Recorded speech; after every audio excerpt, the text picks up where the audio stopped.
So how is Heineken meeting our 2020 goals on sustainability? Well, I kind of liked the introduction from Paul when he talked about first milk. And let me take this as a guideline also for Heineken. I do not consider myself to talk about all those glorious victory stories from Heineken. We are doing some good stuff, and I'll talk about these, but I also would like to share with you some of the things where we are struggling with, because I believe this is authentic and this is then much closer to reality. And I also believe that you can probably then also reflect better for your own businesses of what is working and where you are probably better than we are, or where you can learn things from us. Maybe two things about me personally. First of all, you might have heard from those first 1.5 minutes, English is not my mother language. I'll try to do my best to express myself in a way that you can understand me. In case that I'm failing, please let me know, and I'll try to phrase things in a different way. Number two, being the global head of sustainable development at Heineken means that I have, although I have a background in comms and I have a background in stakeholder engagement, I try to create the crossover between our sustainability agenda and our commercial agenda, something which was not that obvious 2, 3, 4 years ago, something where we're still in a transitionary period within Heineken. And I find this very exciting. How can we use all the things that we are doing for the better of the reputation of Heineken, but also for the better of our commercial agenda? Now, in preparation for this event here, I thought, okay, what kind of slides should I share with you?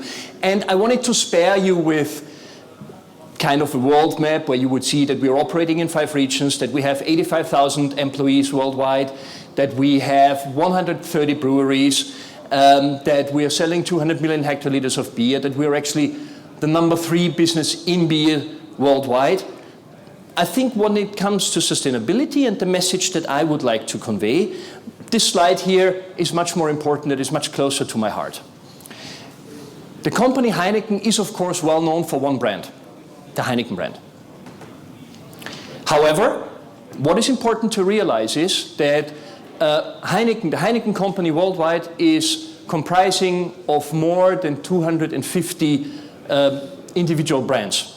We operate a portfolio approach in all of our markets. We operate in more than 70 markets, and although Heineken in itself, the Heineken brand, is the most international beer brand worldwide, you will find it practically everywhere in the world, it is important to understand that we have a whole family of brands, and they are very close to us. And particularly looking at the UK, there is one example that I'd like to share with you.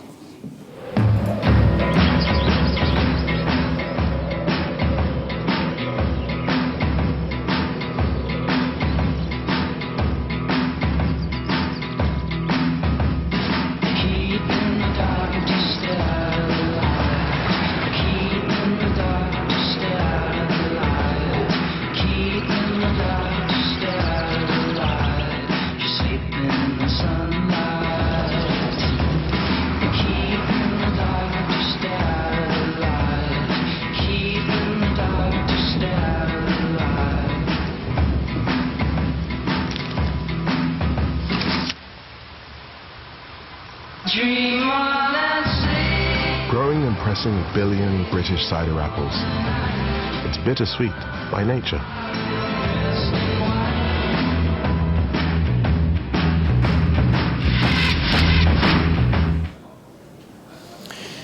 For me, this video is amplifying that message that I want to convey within the company, but also outside. This is actually where sustainability, the naturalness of our products and our ingredients, our raw materials, meets the commercial agenda, whether it's in marketing, whether it's innovation, or whether it's in sales. Now, before we dive a little bit deeper into that, let me think of some strategic aspects why any company should think about sustainability. And this is an exercise that we have done not so long ago, actually. We were doing stuff, and we were actually starting here on the far left side of this arrow. Like many other businesses, we were doing things from a very philanthropic approach. we were doing things because of our work, our business in Africa, our business in Asia, in Latin America. We felt the need to do something, to contribute something to the communities that we're working in. Now, the more advanced and the more sophisticated we became in our sustainability agenda, the more we thought about other strategic drivers for CSR. And one of the things is obviously reputation. We know that we are in constant contact with our stakeholders worldwide, and this is no longer a one-way street.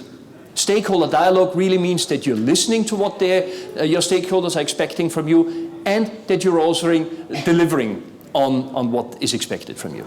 So reputation is important. Eco-efficiency. Like what we've heard in the presentation about from Carbon Trust before, every liter of water, every kilowatt hour of electricity that you can save can also be expressed in terms of euros or pounds. So if you're doing your things well, if you're thinking of your operational excellence, then sustainability is no longer something that is on top of your business or contrary to your business. It is actually a core part of what you should do when you're focusing on your business and on your operational excellence. Beyond that, you should also think of risk mitigation. And we have examples. We just heard about the case from Coca-Cola, a very successful case here in the UK. Well, some of you might know that exactly this business was not so successful a couple of years ago in other parts of the world, exactly for their water management. So it is important to realize that you're not, in the area of sustainability, like everywhere else in life, you're not doing things first time right.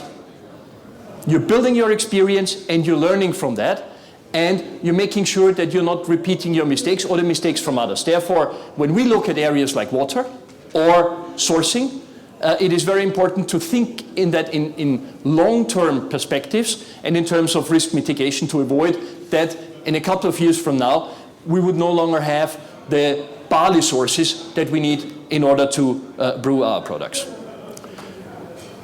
What is then of particular interest for us is certainly license to operate, and particularly here in the UK, you have heard about phenomena and terms like binge drinking, like alcohol problems.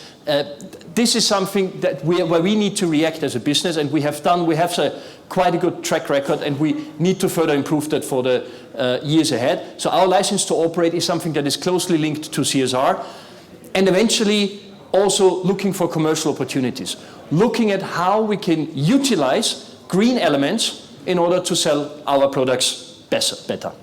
Now, before I flip to the next slide, which is actually then describing our sustainability agenda, let me try to bring some interactivity in this room.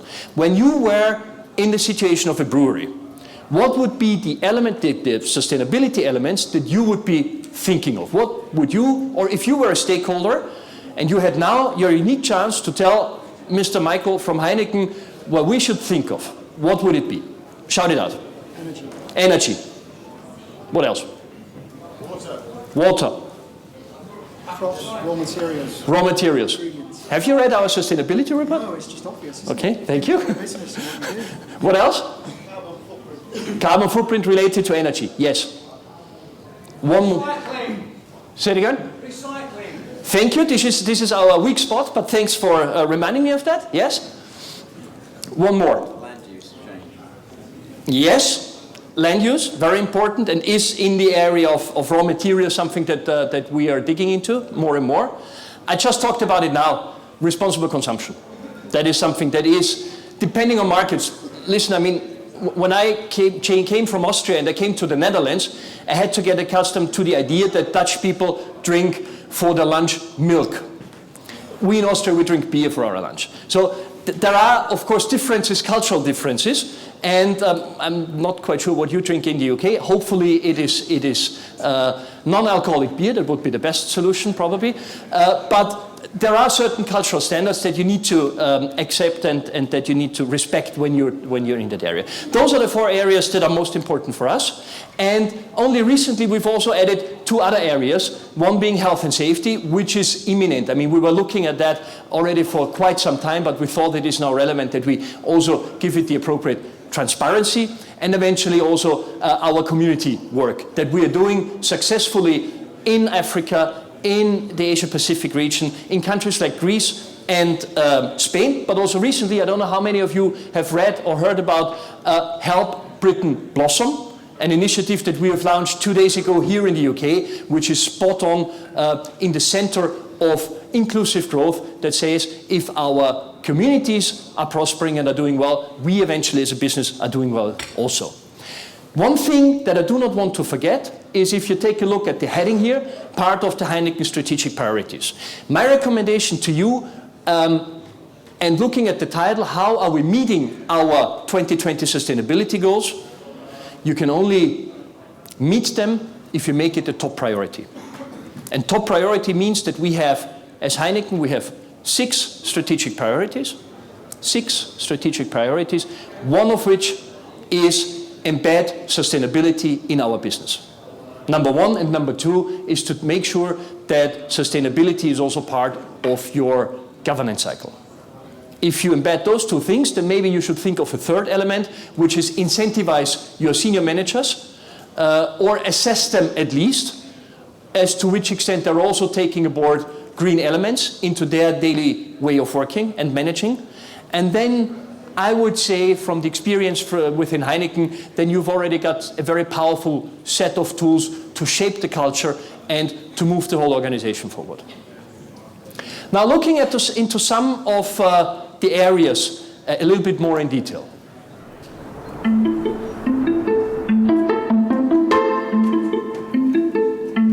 I'm Andreas Werner and I'm the brewmaster of Gös Brewery. People have been brewing here in Gös over 1,000 years, first in the monastery and now since over 150 years in the brewery of modern Gös. As a brewmaster, I'm responsible for the beer quality, but also for the economic figures and the evolution of the brewery.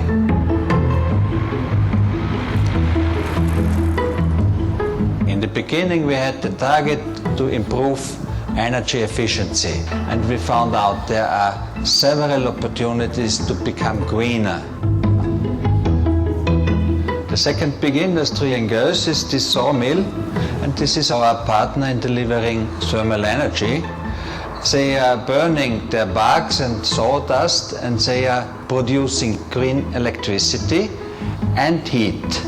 They were producing too much thermal energy, and we found out we can need it for different processes as brewing, as cleaning, as pasteurizing.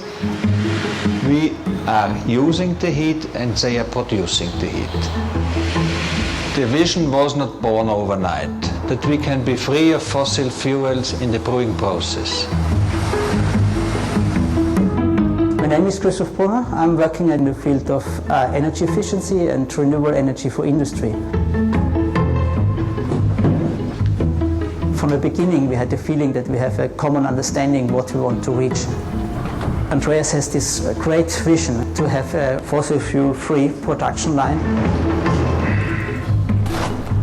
We installed 1,500 square meters of solar thermal collectors, and the future plan is to install a biogas plant in order to convert the spent grain into the biogas.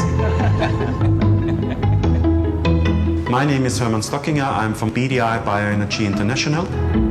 Our business is to build plants for the industry to convert waste byproducts into energy.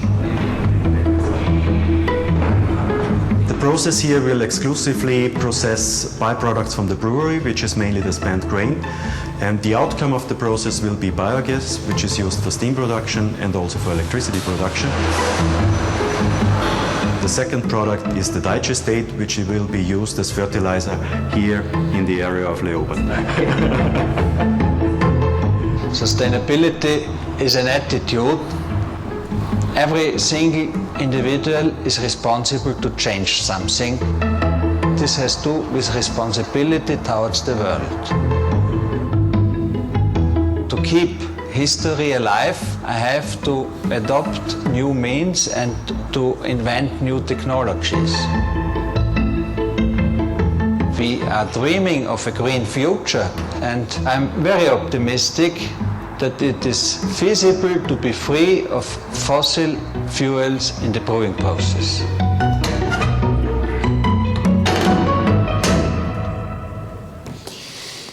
This is probably one of the last times that I will use for international presentations this video from my close Austrian friends. The reason being that we have, 2 weeks ago, we have announced that we had put more than 4,000 solar panels on the rooftop of our brewery in Tadcaster, 3 hours drive from here in North Yorkshire.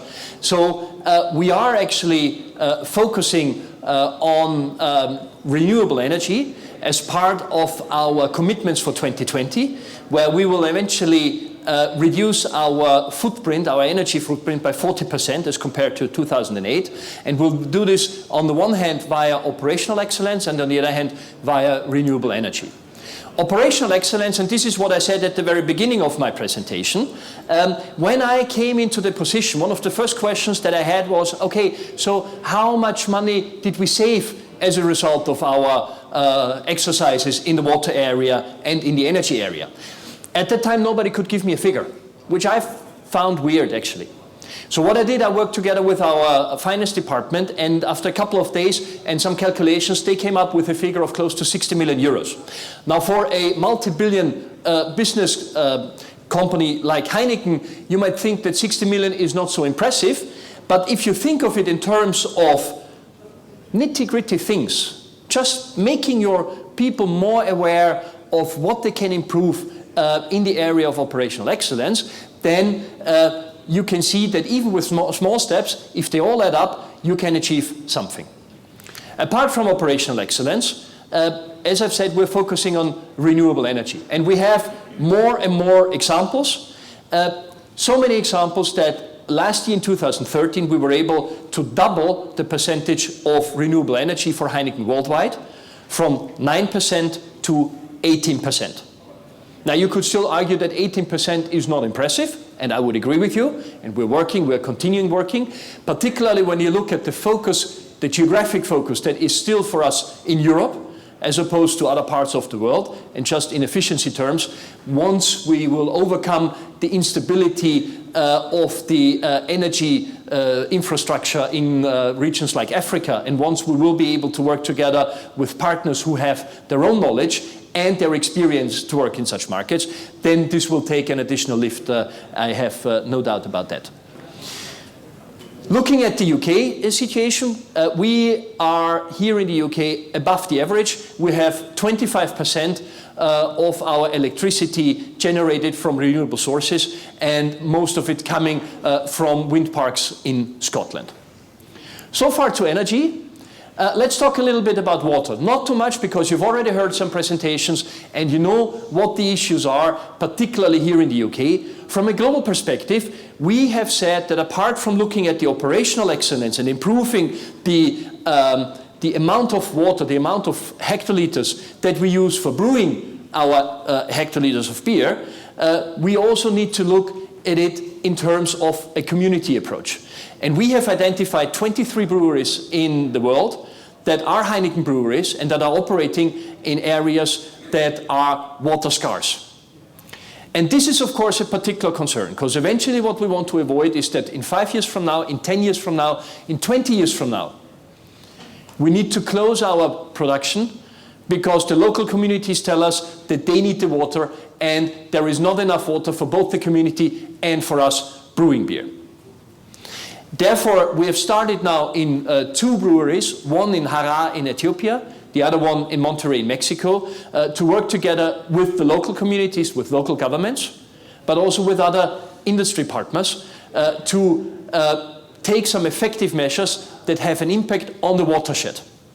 And that is actually then the model for the future. First of all, to balance your water needs to make sure that the water that you take out from the ground is then in one way or the other then also generated by the initiatives that you're taking. And number two, partnerships.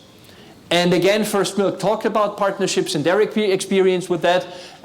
I do agree, one partnership is not the other partnership. And again, first time right does not exist. However, we very much believe in a partnership approach, whether this is in the area of alcohol policy or in the area of environmental improvements. I think that we can learn a lot from each other, and if we reach out and make sure that we understand each other's core business, then we can improve a lot for the overall situation. Sourcing. I already referred to our sustainable sourcing agenda. We are focusing not only on apples, as you saw in the first video clip. We're also focusing on barley and on hops. We are a member of the so-called SAI platform, Sustainable Agriculture Initiative.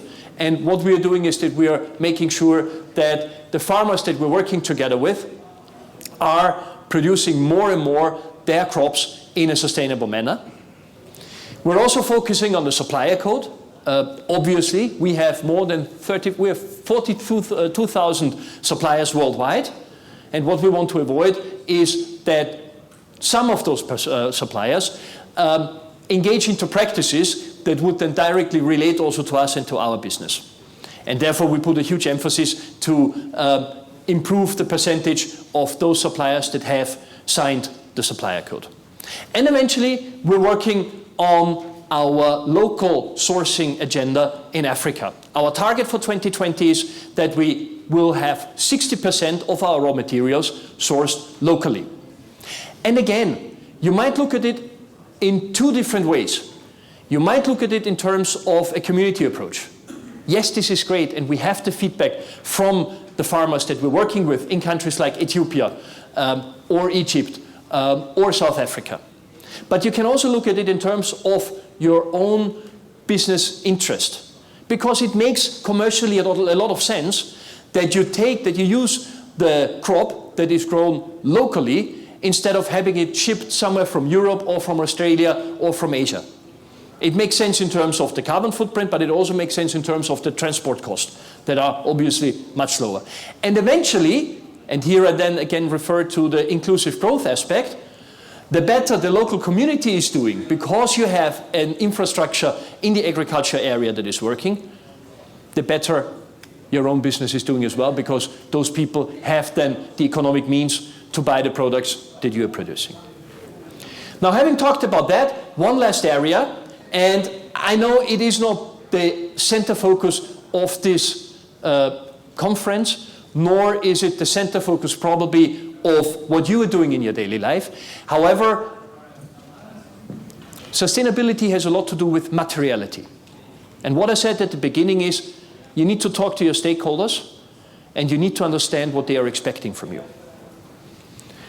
And when we talk to our stakeholders, they say, it's fantastic what you're doing in the environmental area. Great that you're focusing on water. Fantastic that you're also working in the sourcing area. But at the end of the day, you're an alcohol producer. And do you take your responsibility in this area as well? And one of the things where we would like to showcase to our stakeholders, but also the broad public, how we are taking our responsibility, is a video clip with which I would like to conclude my presentation and no longer hold you off from your lunch. Thanks a lot.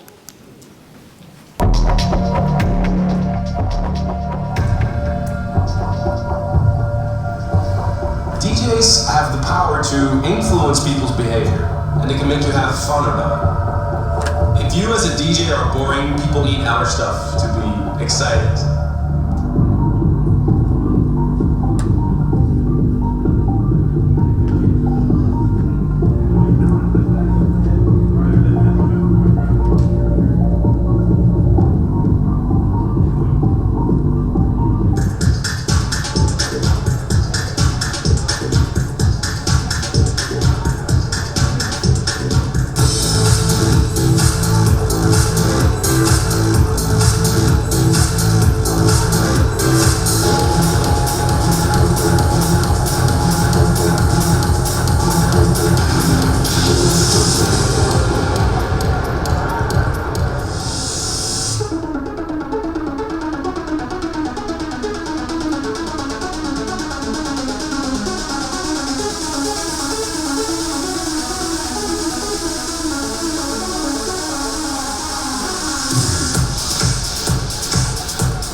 for sure. Because I think if music is good, people hit the dance floor. And the more they dance, the slower they drink.